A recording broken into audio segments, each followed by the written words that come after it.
Hello, we want to do this example from chapter 9 on quality management.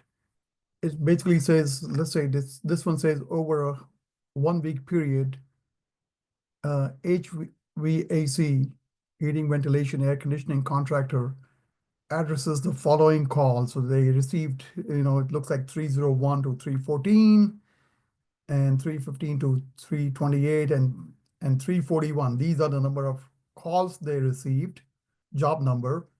And then they have said, what type of problem was it?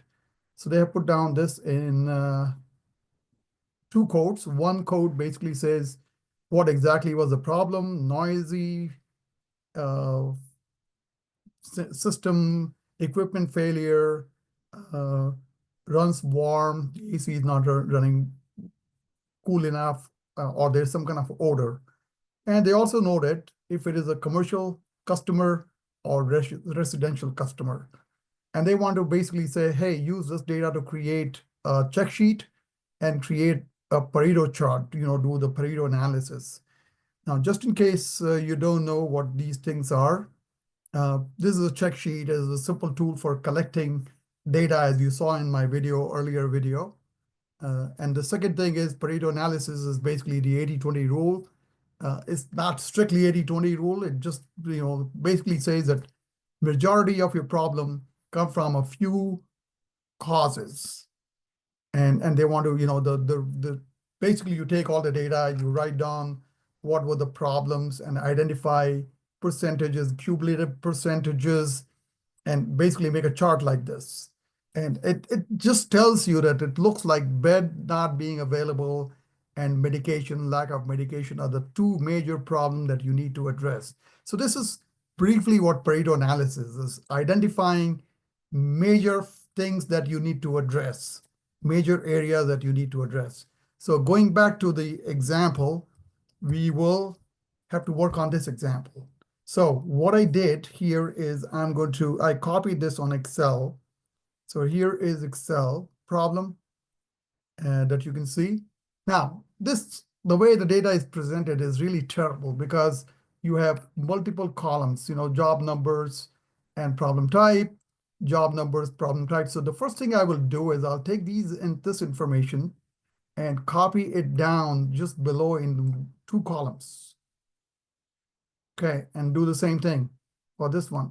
Just copy this information and drag it down and at the bottom. So now we have put the data in more meaningful fashion. I don't need these things, all right? So you have basically all these job numbers, and it looks like the formatting is a little off anyway. If you want to make them same format, just apply the format here, and they will all have the same format. Okay, all right.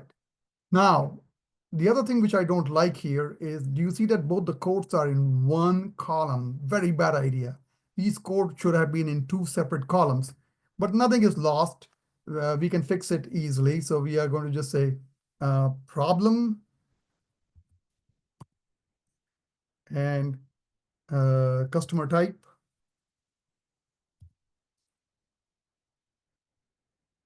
All right. And I'm going to take all these numbers and I'm going to split them. I'm going to just, you see, sorry, what is going on? Hold on. Control Shift down. So I selected the whole thing.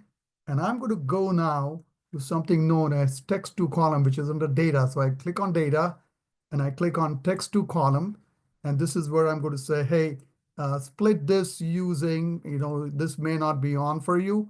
So click on the other and say, hey, the slash is my divider.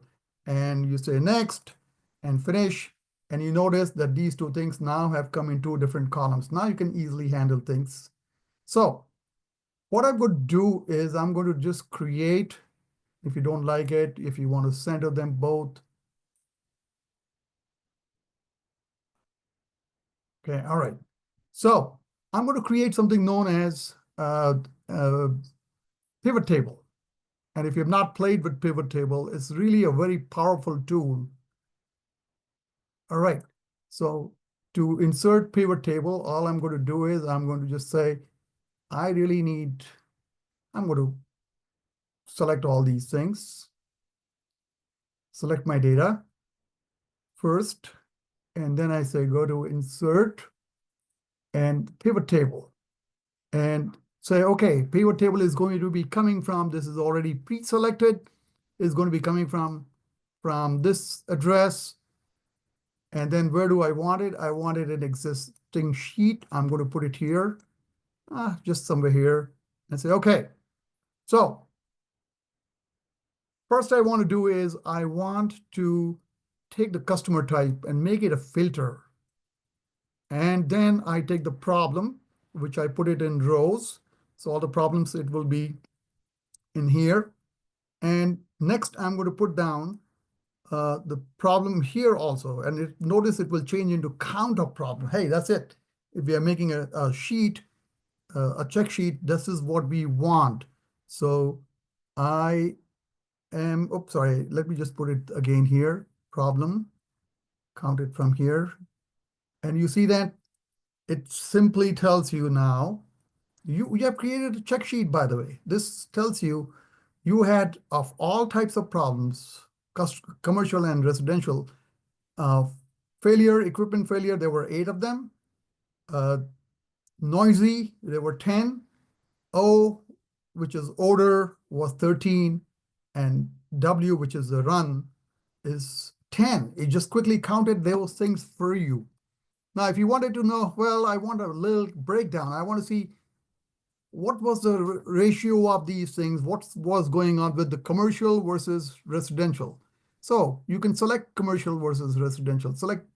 Click on this filter, apply C, and now it will tell you the numbers that you had. It looks like they made 15 calls out of 41, which were commercial. And commercial, the problem was more or less, evenly distributed for equipment failure, 2 noisy system, 5 uh, odor, and so on. And if you want to see what is going on the residential, click R, and that gives you the residential breakdown of what is going on. So it's really a very powerful tool. So you have really done the first part of the problem, which is create check sheet. And we have created a little bit more. The problem didn't say anything more specific, whether you create check sheet for only commercial or residential, but you have them both, okay? And by the way, if you want, you can change these labels to, let's say, problems, problem type, and here you can say count a problem, which is okay. If you wanted, you really want to say,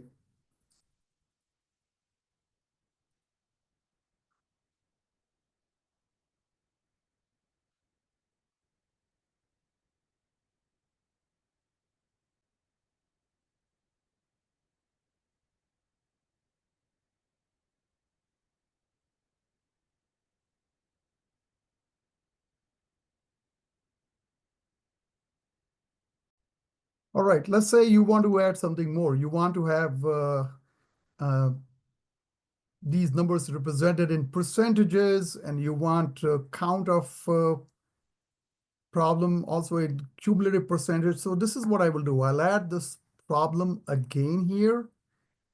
And this time, let's see, it's giving you the same thing. So the first thing I want to do is I want to change this into, so I right click on this and I say show value as, it will show me value. I will change it to show percentage of grand total. So it is going to give me percentages. And if you don't like 2 decimals, it's giving you 2 decimals. You can fix that. You can go to show field setting, I believe, field values. Nope, not that one. You go to,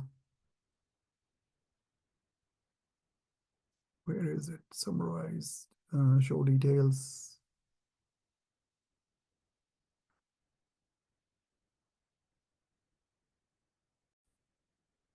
Yeah, so do right click and, oh, there it is. Yeah, there.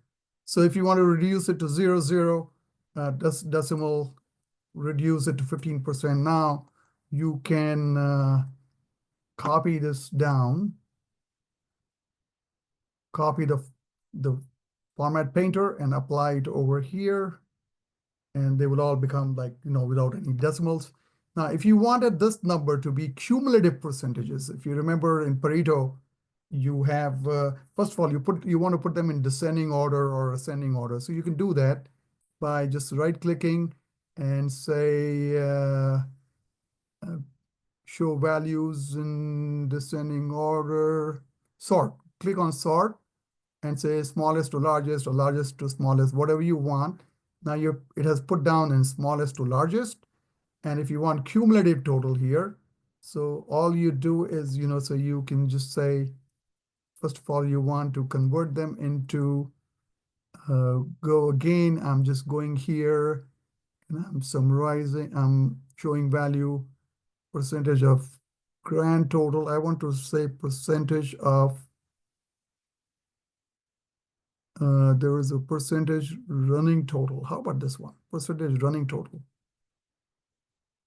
Okay, there it is. It's giving you percentage running total. So what does it mean? Let's just go see if we can fix this one to 0 decimal. All right.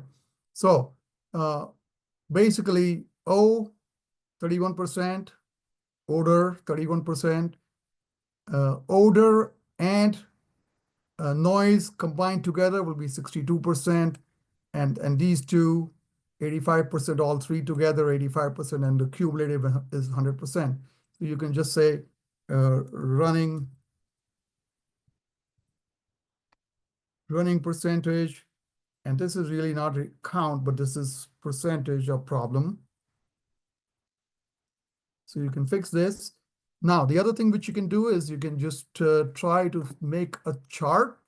So go back here and say pivot chart, click on pivot chart and say, what do you want? Do you want this? Here is a diagram.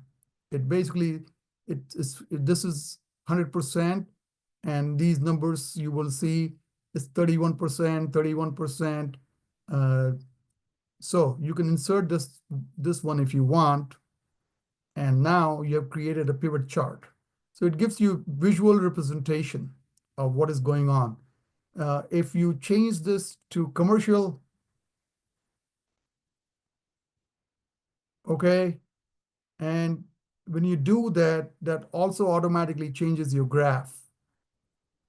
Okay, so individually they are 33%, and then next one is 27%. Remember the previous one, the first two were the same. So go back to residential and automatically adjust if you want all, and it will adjust that automatically to make your graph look like this. Okay, so this is how you can do this problem very quickly, right? Good luck with that. I hope you understood that, see the power of Excel. It can do things so quickly. You could have done all these things by hand, but it would have taken much longer. Good luck.